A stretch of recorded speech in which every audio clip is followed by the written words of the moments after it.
Hello everyone, welcome to UP online coaching. UP online coaching के इस video में दोस्तों हम करेंगे नोबेल प्राइज, जो कि स्टैटिक जीके का एक इम्पॉर्टेंट टॉपिक है। तो हम देखेंगे नोबेल प्राइज एंड इंडिया, यानी कि भारत का नोबेल प्राइज से अब तक का क्या रिश्ता रहा है। भारत का नोबेल प्राइज से अब तक का क्या रिश्ता रहा है वो हम देखेंगे। सबसे पहले नोबेल प्राइज के बारे में जान लेते हैं कि नोबेल प्राइज होता क्या है। तो नोबेल प्राइज़ की हिस्ट्री हमें थोड़ा सा जानना है। इंट्रोडक्शन ऑफ नोबेल प्राइज़ पहला टॉपिक है मेरा। On 27 of November 1895 Alfred Nobel signed his last will and testament. एक वैज्ञानिक थे दोस्तों जिनका नाम अल्फ्रेड नोबेल था। जब 1896 में इनकी डेथ हुई, उससे पहले 27 नवंबर 1895 को उससे पहले 27 नवंबर 1895 को इन्होंने अपनी विल साइन की, यानी अपनी वसीयत साइन की मरने से पहले। और इनके पास संपत्ति बहुत ज़्यादा थी, क्योंकि इन्होंने बहुत सारी डिस्कवरी की थी। इन्होंने 150 से ज़्यादा खोज अपने जीवन में की थी दोस्तों। मतलब ये बहुत बड़े वैज्ञानिक थे। इनकी सबसे फेमस खोज है डायनामाइट। अल्फ्रेड नोबेल की सबसे फेमस खोज है दोस्तों dynamite. Dynamite is the most famous invention by Alfred Nobel. इनकी सबसे बड़ी खोज है दोस्तों डायनामाइट।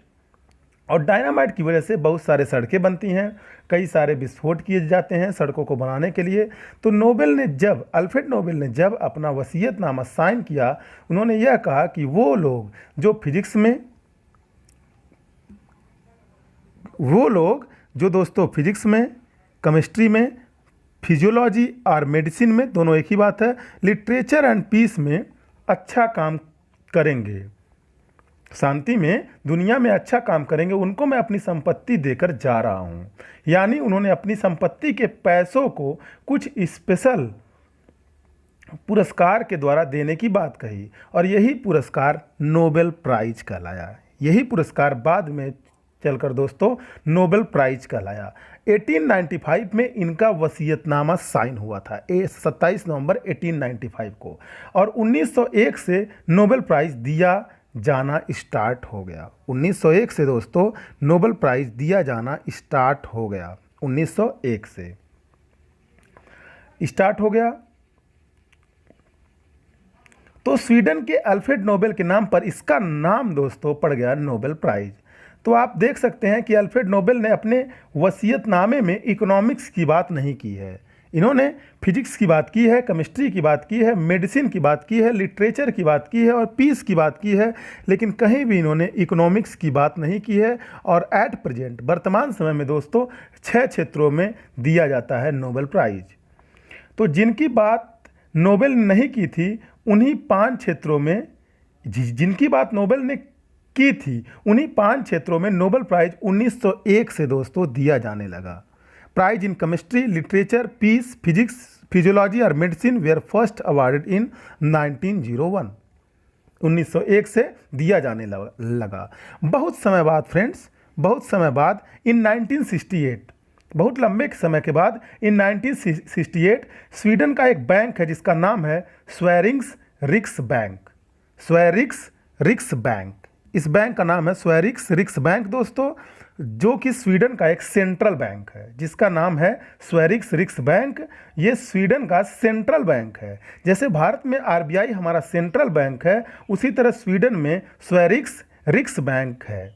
सेंट्रल बैंक हम उसे बोलते हैं जो उस देश में बाकी के बैंकों के लिए नियामक का काम करता है, यानी रेगुलेटर का काम करता है। तो 1968 में स्वेरिस रिक्स बैंक की 300वीं वर्षगांठ थी। 1968 में the award is based on a donation received by Nobel Foundation in 1968 from Sveriges Riksbank on the occasion of the bank 300th anniversary. 300वीं वर्षगांठ पर तो इस बैंक ने अल्फ्रेड नोबेल को सम्मानित करने के लिए एक प्राइज शुरू किया जिसका नाम था Sveriges Riksbank prize in economic sciences. Sveriges Riksbank prize in economic sciences, ये इसका नाम था। इसका नाम दोस्तों यही रखा गया इकोनॉमिक साइंस में, स्वेरिस रिक्स बैंक का पुरस्कार, जिसे आज हम बोलते हैं नोबेल प्राइज इन इकोनॉमिक्स। लेकिन कई लोग इसे नोबेल प्राइज़ नहीं मानते हैं फ्रेंड्स। अभी भी कई लोग इसे नोबेल प्राइज़ नहीं मानते हैं, क्योंकि अपने मूल वसीयत में जो 27 नवंबर 1895 को अल्फ्रेड नोबेल ने साइन किया था, उस मूल वसीयत में इनका जिक्र नहीं किया था। तो ये नोबेल प्राइज़ नहीं है। आज भी जब नोबेल प्राइज़ दिया जाता है इकोनॉमिक्स में, तो उसको हम स्वेरिक्स रिस्क बैंक प्राइज़ कहते हैं, और टेक्निकली नोबेल प्राइज़ नहीं कहा जाता। बट हम लोग इसे नोबेल प्राइज़ ही मानेंगे, क्योंकि नोबेल प्राइज़ के साथ ही दिया जाता है, उसी कमेटी, उसी देश के द्वारा दिया जाता है, उसी कमेटी के द्वारा दिया जाता है। तो इनको हम नोबेल ही बोलेंगे। लेकिन कुछ लोग ऐसा कहते हैं कि ये नोबेल प्राइज़ नहीं है। क्यों नोबेल प्राइज़ नहीं है? क्योंकि मूल वसीयत में इनका कहीं उल्लेख अल्फ्रेड नोबेल ने फ्रेंड्स नहीं किया था। इनका कहीं भी उल्लेख अपने मूल वसीयत में अल्फ्रेड नोबेल ने नहीं किया था। फिर 1969 में स्वेरिक्स रिस्क बैंक प्राइज पहली बार दिया गया। 1968 में तो इसकी घोषणा की अपनी 300वीं वर्षगांठ पे स्वेरिक्स रिस्क बैंक ने, और 1969 में स्वेरिक्स रिस्क बैंक प्राइज पहली बार दोस्तों दिया गया, 1969 में। And the prize was given for the first time in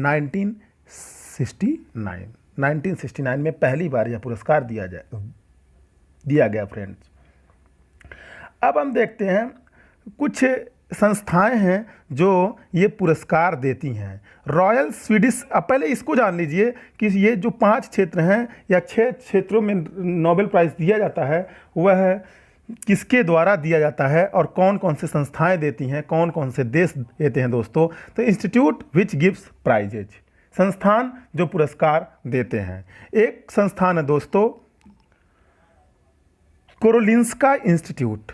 कोरोलिंस्का institute में नोबेल असेंबली के द्वारा कोरोलिंस्का इंस्टीट्यूट में फिजियोलॉजी या मेडिसिन का नोबेल पुरस्कार दिया जाता है। कोरोलिंस्का इंस्टीट्यूट में नोबेल असेंबली द्वारा फिजियोलॉजी या मेडिसिन में नोबेल पुरस्कार दिया जाता है। फिजियोलॉजी को ही हम मेडिसिन बोलते हैं। नेक्स्ट है friends Swedish academy. Swedish academy Nobel prize देता है लिटरेचर के लिए। स्वीडिश एकेडमी नोबेल प्राइज़ देता है फ्रेंड्स लिटरेचर अर्थात साहित्य के लिए। अगला है friends Norwegian Nobel committee. Norwegian Nobel समिति नोबेल शांति पुरस्कार देती है। अलग अलग समितियां हैं जो अलग अलग पुरस्कार को देती हैं। और फ्रेंड्स नेक्स्ट है Royal Swedish Academy of Sciences awards prize in chemistry, physics and economics.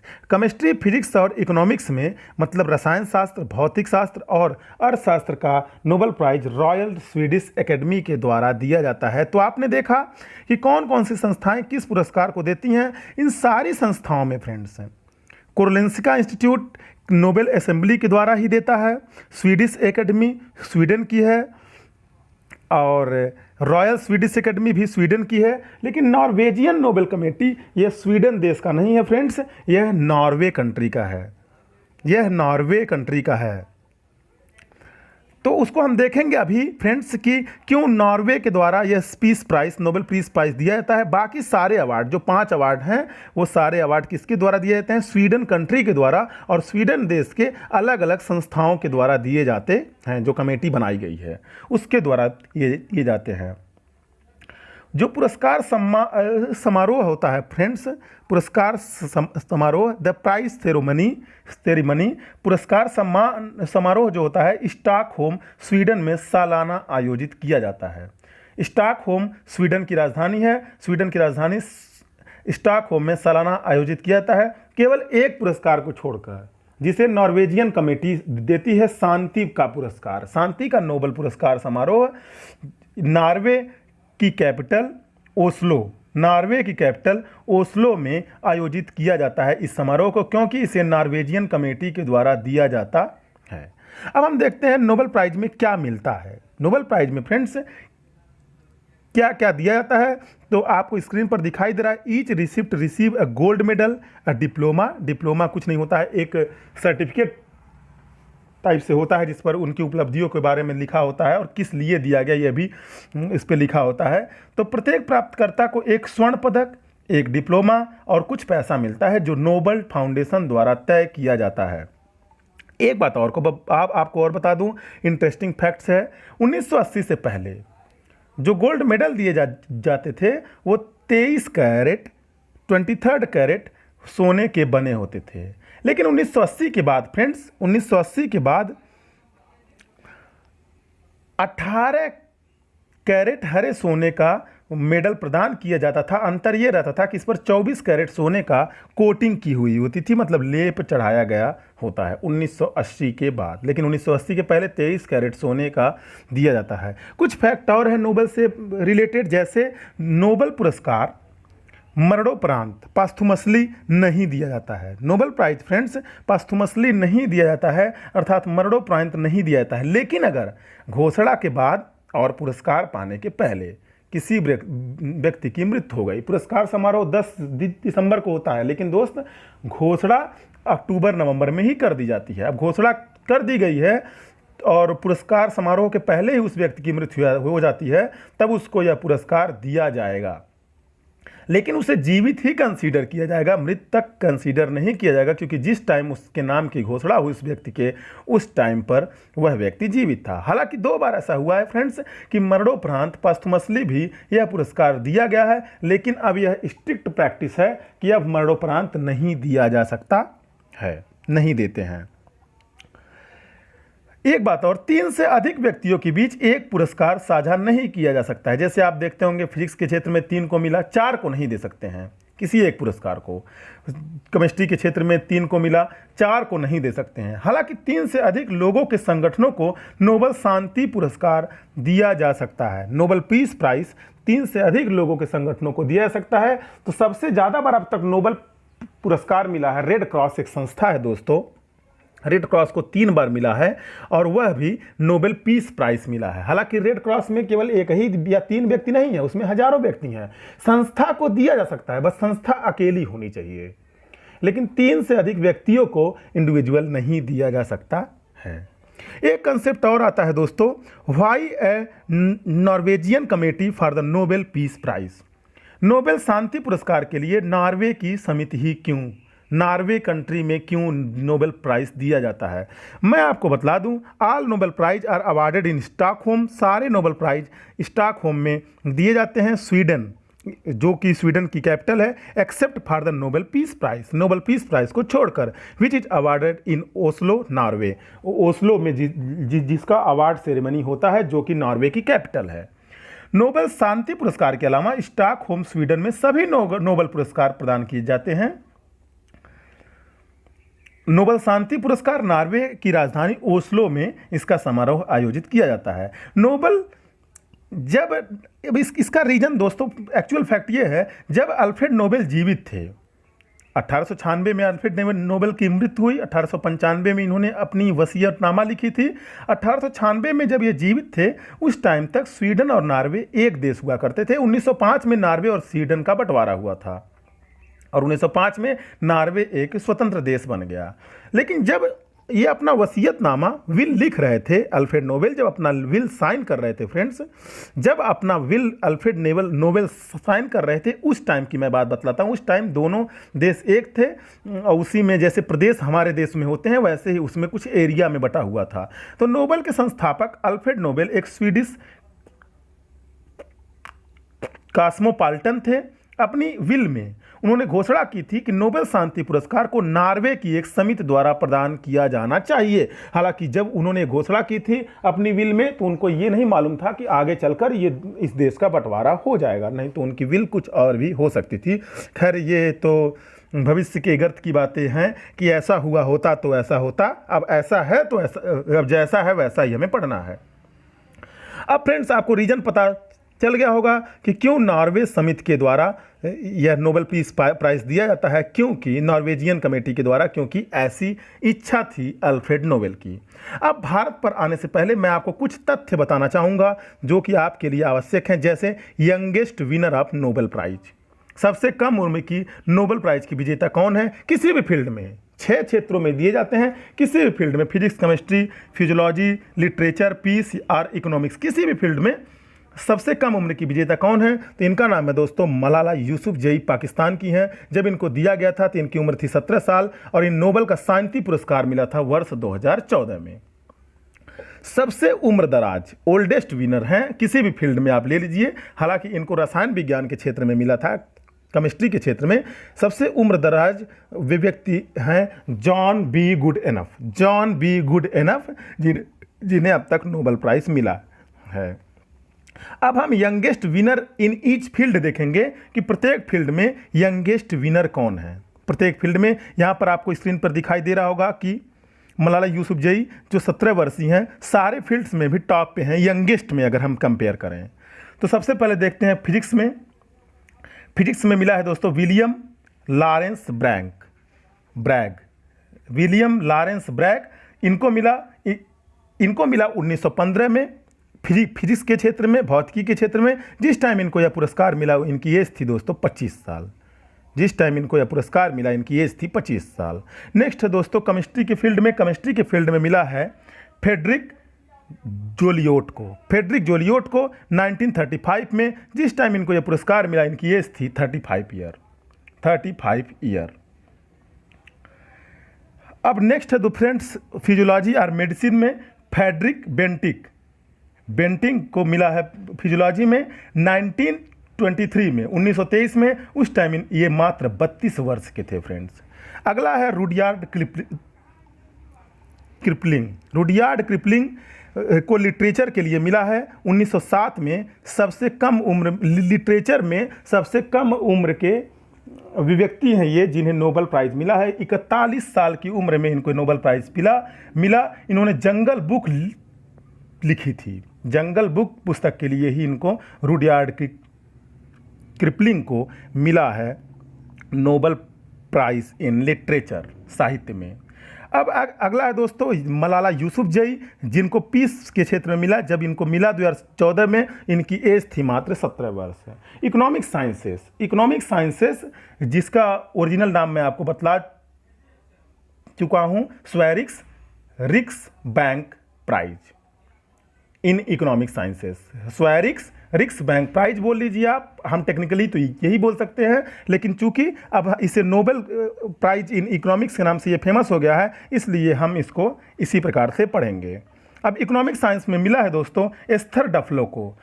Esther डफलो कौन है? ये महिला है जो अभिजीत बनर्जी की पत्नी है। इन्हें 2019 में स्वैरिस रिक्स बैंक प्राइज मिला, यानी कि इकोनॉमिक्स का नोबेल प्राइज मिला। इनकी उम्र थी मात्र 46 साल की उम्र में। तो ये हैं हर फील्ड के सबसे कम उम्र के विजेता फ्रेंड्स। ये हर फील्ड के सबसे कम उम्र के विजेता हैं। उसमें भी सबसे कम उम्र की अगर सारे को मिलाया जाए, कंसीडर किया जाए, तो मलाला यूसुफजई हैं जो 17 वर्ष में ही नोबेल प्राइज़ प्राप्त कर चुकी हैं। आज तक ऐसा 2 बार हुआ है कि नोबेल प्राइज़ दिया गया और जिनको लेना था उन्होंने ठुकरा दिया friends. 2 Nobel winner decline the prize. 2 Nobel prize विजेता ने इसे डिक्लाइन कर दिया। देखिए, इसे नोबेल विजेता को नोबेल विनर नहीं बोलते हैं, अभी मैं आपको बतलाऊंगा। इन्हें बोलते हैं नोबेल लॉरिएट बोलते हैं। लॉरिएट क्यों बोला जाता है अभी मैं आपको बतलाऊंगा। पहले ये देखिए 2 व्यक्ति वो कौन कौन थे जिन्होंने नोबेल प्राइज को ठुकरा दिया, जिन्हें यह पुरस्कार मिला लेकिन इन्होंने ठुकरा दिया। एक व्यक्ति थे दोस्तों जीन पाल सार्टर। इनको 1964 में लिटरेचर के लिए नोबेल पुरस्कार दिया गया, मतलब घोषणा की गई 1964 में। उन्होंने पुरस्कार को अस्वीकार कर दिया क्योंकि उन्होंने लगातार सभी आधिकारिक सम्मानों को अस्वीकार कर दिया था। उनका कहना था मुझे प्राइज का कोई शौक नहीं है। अगले हैं फ्रेंड्स ले डुक थो। 1973 में इन्हें नोबेल शांति पुरस्कार से सम्मानित किया गया था। बात है दोस्तों 1973 में अमेरिका वियतनाम युद्ध की। अमेरिका वियतनाम युद्ध चल रहा था। इस युद्ध को समाप्त करने में इनका बहुत बड़ा हाथ था। कौन?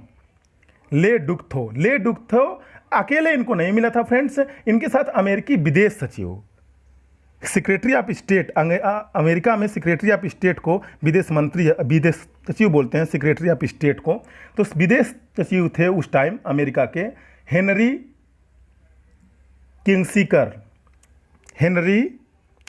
किंगसिंगर दोनों को मिला था।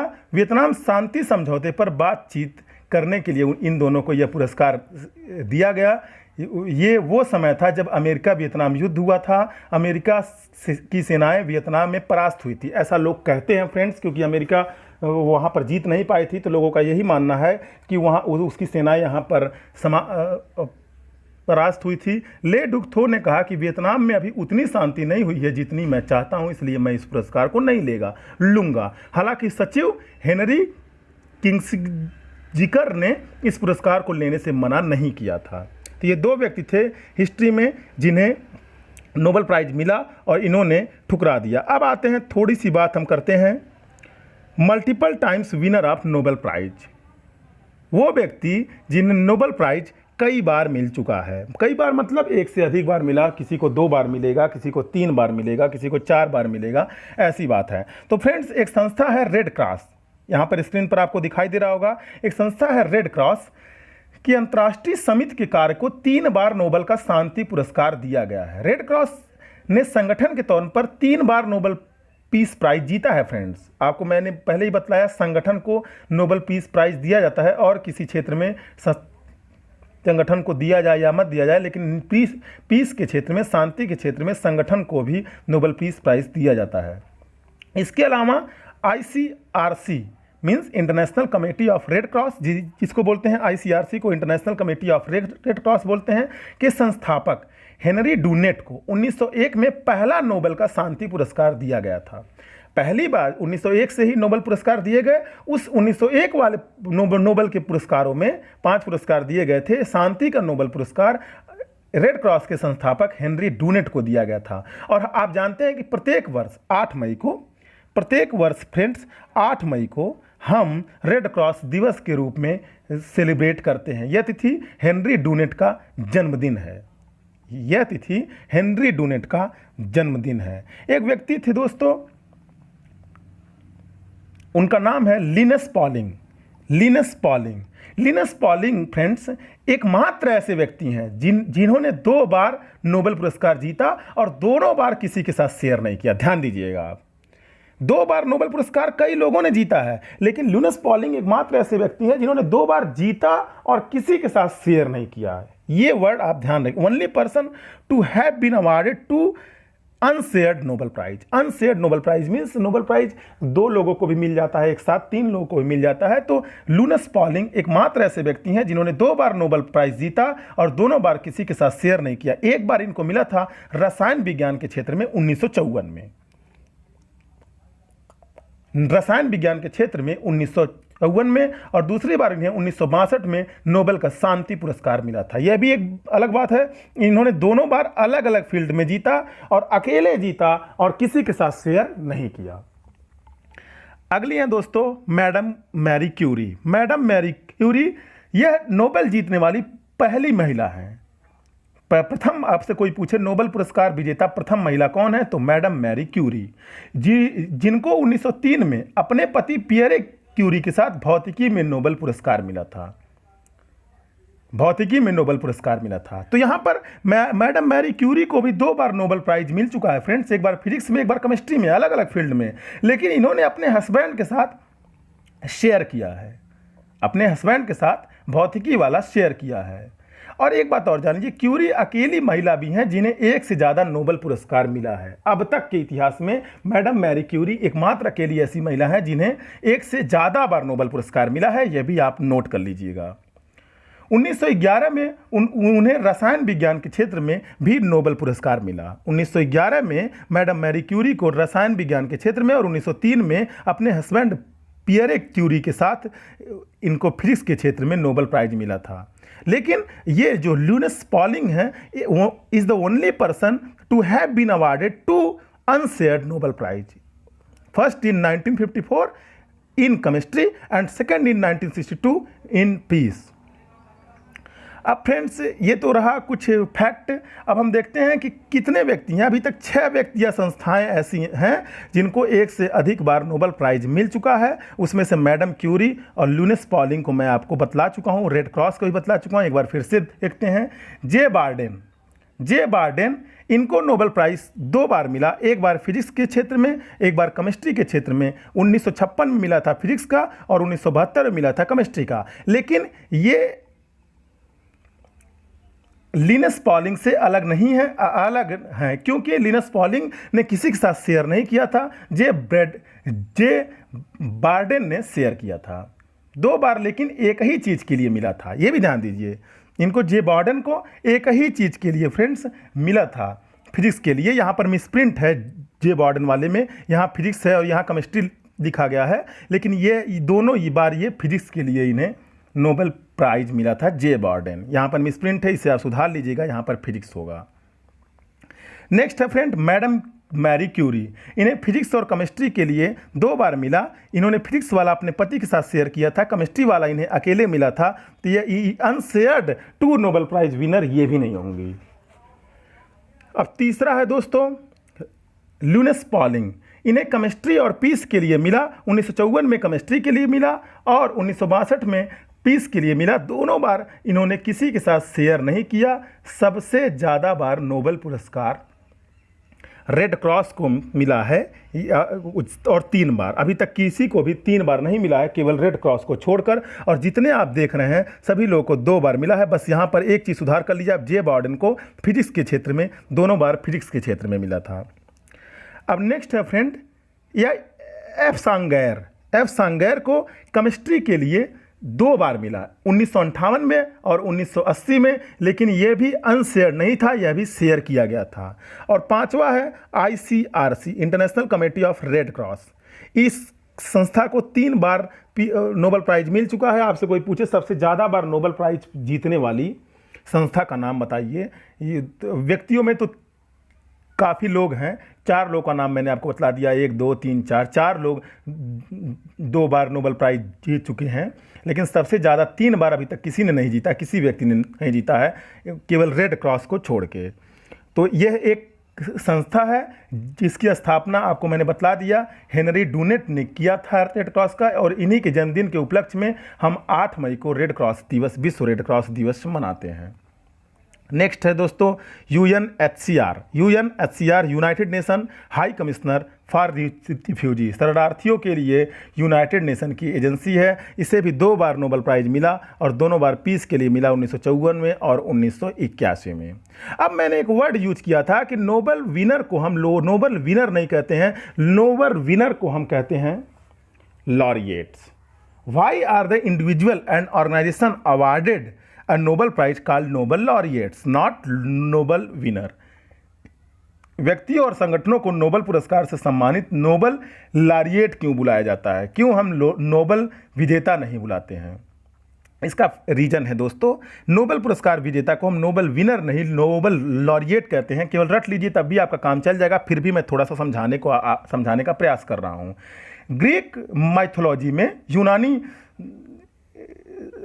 पौराणिक कथाओं में आप मान लीजिए एक भगवान है, उनका नाम है अपोलो भगवान। शब्द लॉरिएट लारेन पुष्पांजलि को सूचित करता है। ग्रीक पौराणिक कथाओं में भगवान अपोलो को अपने सिर पर लॉरेन पुष्पमाला पहनते हुए दिखाया गया है। ग्रीक पौराणिक कथाओं में भगवान अपोलो को लॉरेन पुष्पमाला, लॉरेन रेथ उनके सर पर पहनते हुए दिखाया गया है। एक लॉरेन पुष्पांजलि एक परिपत्र मुकुट है। लॉरेन पुष्पांजलि क्या है? एक मुकुट है जो बे लॉरेल शाखाओं और पत्तियों से बना है, जो बे लॉरेल की शाखाओं और पत्तियों से बना है। बे लॉरेल की शाखाओं और पत्तियों से यह लॉरेल का मुकुट बना है। यहाँ तक कि प्राचीन यूनानी माइथोलॉजी में भी, प्राचीन ग्रीस में भी लॉरेल माल्यार्पण मतलब माला को पहनाना, माल्यार्पण को सम्मान के संकेत के रूप में विजेताओं को प्रदान किया जाता था। प्राचीन यूनान की अगर बात करें तो जो भी विजेता रहते थे किसी भी क्षेत्र के, जैसे एथलीट हो गया और कविता के क्षेत्र के विजेता, इन्हें माल्यार्पण किया जाता था। इनका माल्यार्पण लॉरेल का ही माल्यार्पण हम करते थे। इसीलिए नोबेल के विजेताओं को हम नोबेल लॉरिएट बुलाते हैं, ना कि नोबेल विनर। ये तो केवल जानकारी वाली चीज़ हो गई। लॉरिएट का मतलब भी आपसे किसी एग्जाम में पूछ सकता है, तो विनर ही होता है लॉरिएट का मतलब। केवल ये ऐसा नोबेल में ही देखा जाता है। अब कुछ हम हम आते हैं फ्रेंड्स इंडिया पे फाइनली। अब आपकी एक पृष्ठभूमि तैयार हो चुकी है, आपको अब काफ़ी कुछ पता है नोबेल प्राइज़ के बारे में। तो अब हम भारत के नोबेल पर आ सकते हैं। हम आसानी के लिए भारत को 3 भागों में, मतलब भारत को जो नोबेल मिले उसे 3 भागों में विभाजित करेंगे। किसी भारतीय को नोबेल मिला और किस भाग क्यों मिला और इसका रीजन है। लेकिन दोस्तों भारतीय कहना, जैसे आप बोलते हो कि किसी भारतीय को नोबेल पुरस्कार मिला, लेकिन भारतीय कहना बड़ा ही कंफ्यूजिंग है, क्योंकि जो लोग भारत के नागरिक नहीं हैं उनको भी हम भारतीय बोल देते हैं। अगर आपने सुना होगा भारतीय बोल देते हैं, अगर नहीं सुना है तो पूरा वीडियो देखिए, अभी आपको समझ में आ जाएगा। भारत में जो लोग जन्म लेते हैं पर भारत में नहीं रहते, हम उन्हें भी भारतीय बोलते हैं। जैसे फॉर एग्जाम्पल अभी रिसेंटली अभिजीत बनर्जी को अभी रिसेंटली फ्रेंड्स अभिजीत बनर्जी को मिला है नोबेल प्राइज इकोनॉमिक्स के लिए। लेकिन अभिजीत बनर्जी भारत के नागरिक नहीं है। अभिजीत बनर्जी भारत के नागरिक नहीं है, वो अमेरिका के नागरिक हैं। तो इसी कारण से नोबेल प्राइज जिन्होंने जीता है, मतलब वो नोबेल लॉरिएट हैं, उनको 3 भागों में बांटना चाहूँगा मैं, समझाने की सुविधा के लिए उनको मैं 3 भागों में बांटूंगा। सबसे पहले वो जो भारत के नागरिक हैं, नंबर 1 इंडियन सिटीजन, मतलब जिनके पास भारत की नागरिकता थी, जिन्हें आप नॉर्मल भारतीय बोलते हो। तो इसमें सबसे पहले है रविंद्रनाथ टैगोर। तो अगर क्वेश्चन आए कि प्रथम भारतीय कौन थे जिन्हें नोबेल प्राइज मिला था, तो आंसर है रविंद्रनाथ टैगोर। इन्हें गुरुदेव भी कहा जाता था। इनको गीतांजलि लिखने के लिए नोबेल प्राइज मिला था। इनकी कविताओं का संग्रह है गीतांजलि। तो साहित्य के लिए मिला था 1913 में नोबेल प्राइज रविंद्रनाथ टैगोर को, जिन्हें गुरुदेव भी बोला जाता था। ये साल भी आपको ये याद रखने हैं, भारतीयों का सब साल आपको याद रखना है, क्योंकि ईयर वाइज पूछ लेता है कि इनको किस सन में मिला। जैसे पूछ लेगा सीवी रमन को नोबेल पुरस्कार किस ईयर में मिला था, तो ईयर भी आपको याद रखना है। 1913 में लिटरेचर में गीतांजलि के लिए रविंद्रनाथ टैगोर को मिला था। ये प्रथम भारतीय हैं। हम पहला कैटेगरी देख रहे हैं जो भारतीय नागरिक हैं, अर्थात जिनके पास भारत की नागरिकता थी जब उन्हें नोबेल प्राइज मिला। अब दूसरे हैं फ्रेंड्स सीवी रमन को भारत भौतिकी का नोबेल पुरस्कार मिला 1930 में। इन्होंने जिसकी खोज की थी उसे रमन इफेक्ट बोलते हैं हम। जो प्रकाश होता है वो स्कैटर होता है, अभी आप देखते होंगे। मतलब अगर आप एक लाइट को एक पारदर्शी शीशे पर मारोगे तो लाइट स्कैटर करती है। तो स्कैटरिंग ऑफ लाइट, जिसे हम रमन प्रभाव बोलते हैं या रमन इफेक्ट बोलते हैं, उसकी इन्होंने स्टडी करी थी, जिसके लिए इन्हें नोबेल प्राइज मिला था 1930 में फिजिक्स के लिए। तो भौतिकी के क्षेत्र में नोबेल प्राइज पाने वाले ये प्रथम भारतीय हैं। हालांकि ओवरऑल नोबेल प्राइज पाने वाले प्रथम भारतीय रविंद्रनाथ टैगोर है, लेकिन भौतिकी के क्षेत्र में नोबेल प्राइज पाने वाले ये प्रथम भारतीय हैं। नेक्स्ट है मदर टेरेसा। आश्चर्य होगा आपको कि मदर टेरेसा को भी भारतीय के अंतर्गत मैंने रखा है। क्यों रखा है भी आपको पता चल जाएगा। मदर टेरेसा को 1979 में शांति के लिए मिला था नोबेल पीस प्राइज, और जब इनको मिला था तो उस समय वो भारत की नागरिक थी, याद रखिए। बट मदर टेरेसा का जन्म मैसिडोनिया में हुआ था। मानवता की भलाई के लिए पूरा जीवन इन्होंने समर्पित कर दिया। निर्मल हृदय वगैरह नाम से कोलकाता में इन्होंने कई सेवा केंद्र खोले थे, और बाद में मदर टेरेसा को वेटिकन अर्थात पोप ने संत की उपाधि भी दी थी। तो मदर टेरेसा महान भारतीय कही जाएंगी, क्योंकि भारत की नागरिकता थी इनके पास जिस वक्त इन्हें नोबेल पीस प्राइज मिला था। नेक्स्ट है फ्रेंड्स अमर्त्य सेन। इनको इकोनॉमिक्स साइंसेस के लिए, इकोनॉमिक साइंसेस का दूसरा नाम क्या है मैं बार बार बतला चुका हूं, दोबारा नहीं बतलाऊंगा। इकोनॉमिक्स के लिए अर्थात अर्थशास्त्र के लिए 1998 में 1998 में नोबेल प्राइज मिला था इकोनॉमिक्स के लिए। इकोनॉमिक साइंसेस मतलब वही स्वेरिक्स रिक्स बैंक प्राइज, और ये भी भारत के नागरिक थे उस वक्त। याद रखिए, इन्हें वेलफेयर इकोनॉमिक्स के लिए नोबेल प्राइज मिला था। वेलफेयर इकोनॉमिक्स के लिए इन्हें यह मिला था। अगले हैं और आखिरी हैं, 5 ही लोग ऐसे हुए हैं जिन्हें नोबेल प्राइज मिला है, और जिस टाइम इन्हें नोबेल प्राइज मिला है उस टाइम वो भारत के नागरिक थे। केवल 5 लोग हैं। 5वें हैं कैलाश सत्यार्थी। कैलाश सत्यार्थी को पीस के क्षेत्र में, शांति के क्षेत्र में 2014 में नोबेल पीस प्राइज़ मिला था। इनका एक गैर सरकारी संगठन है जिसे आप एनजीओ बोलते हैं, नॉन गवर्नमेंट ऑर्गेनाइजेशन, जिसका नाम है बचपन बचाओ आंदोलन, बीबीए, बचपन बचाओ आंदोलन इनके गैर सरकारी संगठन का नाम है। और ऐसा माना जाता है कि लगभग 70,000 बच्चों को इन्होंने बाल मजदूरी और बधुआ मजदूरी से बचाया है। तो कैलाश सत्यार्थी को शांति के लिए मिला नोबेल पीस प्राइज़ 2014 में। ये 5 व्यक्ति हैं जिनको जब नोबेल प्राइज़ मिला, ये इंडिया के सिटीजन थे। अब दूसरी कैटेगरी जो मैंने बांटी है, born in India but different citizenship, born in India but different. अब हम आते हैं दूसरी कैटेगरी पे। जो दूसरी कैटेगरी है वो लोग हैं जिनका जन्म तो इंडिया में हुआ, पर जिस वक्त नोबेल प्राइज़ मिला तो ये उस वक्त भारत के नागरिक नहीं थे। बॉर्न इन इंडिया, जन्म भारत में हुआ, बट डिफरेंट सिटीजनशिप, जिस वक्त इन्हें मिला उस समय वो भारत के नागरिक नहीं, किसी और देश की नागरिकता इन्होंने ले ली थी। पहले नंबर पे आते हैं डॉक्टर हरगोविंद खुराना। डॉक्टर खुराना का जन्म पंजाब में हुआ था, ध्यान रखिए आप। डॉक्टर खुराना का जन्म फ्रेंड पंजाब में हुआ था, जो पाकिस्तान वाला पंजाब है वहाँ पर हुआ था, ध्यान दीजिएगा। और डॉक्टर खुराना को मेडिसिन के लिए मिला था नोबेल प्राइज़ 1968 में। और जिस वक्त मिला था ये अमेरिका के नागरिक थे, जिस वक्त इन्हें मिला था ये अमेरिका के नागरिक थे, यूनाइटेड स्टेट के नागरिक थे।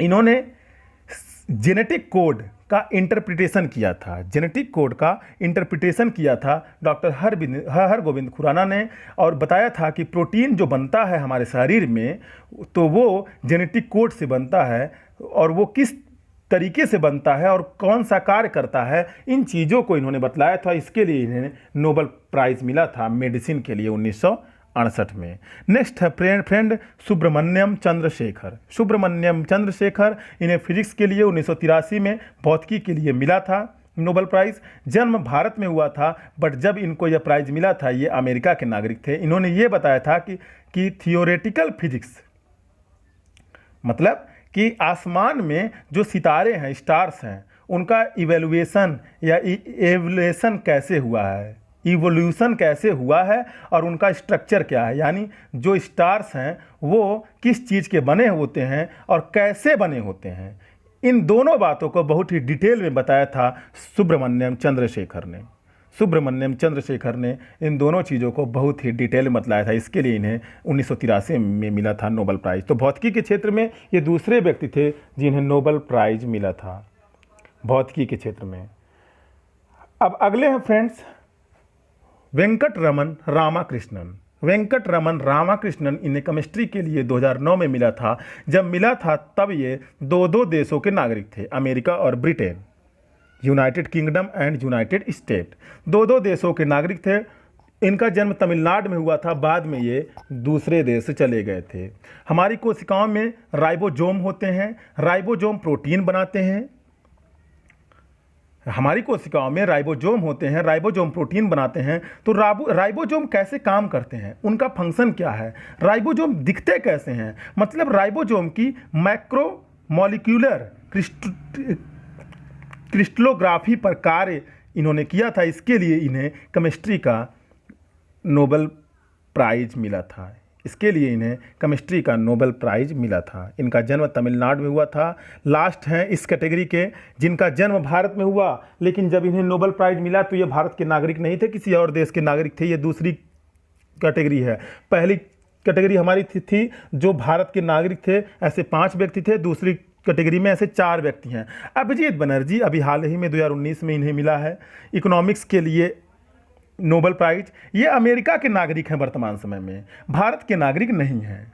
प्रेजेंट टाइम में ये भारत के नागरिक नहीं हैं। इनको और इनकी पत्नी, जिनका नाम डुफ्लो है, एस्थर डुफ्लो, इनकी पत्नी का नाम मैं इसलिए नहीं ले रहा हूँ क्योंकि ये तो इनका तो बिल्कुल कोई भी संबंध भारत से नहीं है। 2019 का इकोनॉमिक्स का नोबेल प्राइज़ मिला था और इनकी पत्नी इकोनॉमिक्स के क्षेत्र में नोबेल प्राइज़ जीतने वाली सबसे कम उम्र की कोई भी महिला या पुरुष बन गई थी। तीसरी कैटेगरी वो है दोस्तों, जो लोग जिनको जब नोबेल प्राइज़ मिला तब वो भारत में रहते थे, लेकिन वे भारत के नागरिक नहीं थे, अर्थात रिसर्च वगैरह करने के लिए भारत आए रहे होंगे। Indian resident at at the time of being awarded, जिस समय इनको अवार्ड मिला वो इंडिया के इंडियन सिटीजनशिप नहीं बोल रहा हूँ, इंडियन रेसिडेंट भारत में रहते थे एंड नॉन इंडियन सिटीजनशिप, लेकिन ये इनके पास भारत की नागरिकता नहीं थी। भारत में रहते थे लेकिन भारत की नागरिकता नहीं थी। तो ऐसे 3 व्यक्ति हैं। तो पहली कैटेगरी में 5 व्यक्ति, दूसरी कैटेगरी में 4 व्यक्ति और तीसरी कैटेगरी में 3 व्यक्ति। तो 5 4 9 3 12 इधर हो गए। और शुरू में जो मैंने आपको बतलाया कि नोबेल प्राइज जिन भारतीयों को मिला है वो मूल रूप से कुल 5 थे। तो आपने देखा 5 4 9 3 12 ऐसे भारतीय हैं जिनको नोबेल प्राइज मिला है, जिनका भारत से संबंध है। भारतीय नहीं कहूँगा, भारत से संबंध है, क्योंकि पहली कैटेगरी वाले ही केवल भारतीय कहे जाएंगे।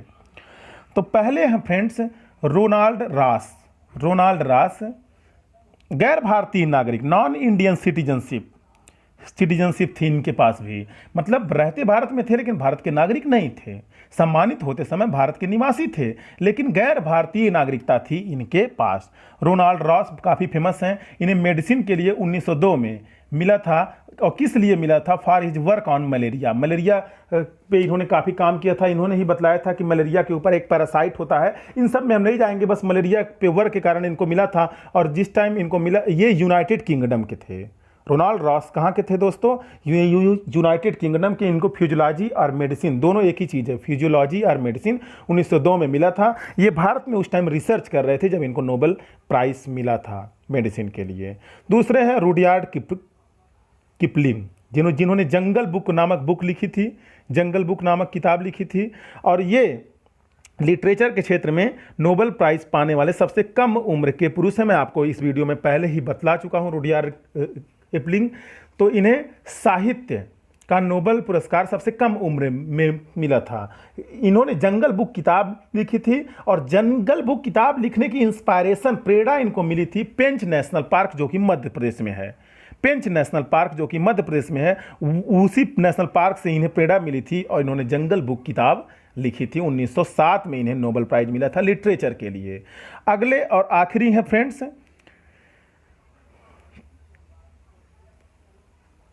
तेंजिंग ग्यात्सो। 14वें दलाई लामा को शांति के लिए 2009 में नोबेल प्राइज़ मिला। दलाई लामा कोई व्यक्ति नहीं होते हैं, दलाई लामा एक पोस्ट है। 14वें दलाई लामा है तेंजिंग ग्यात्सो। इन्हें 2009 में पीस प्राइज़ मिला, नोबेल का पीस प्राइज़। ये तिब्बत के नागरिक हैं लेकिन बहुत सालों से भारत में रह रहे हैं, आपको पता होगा।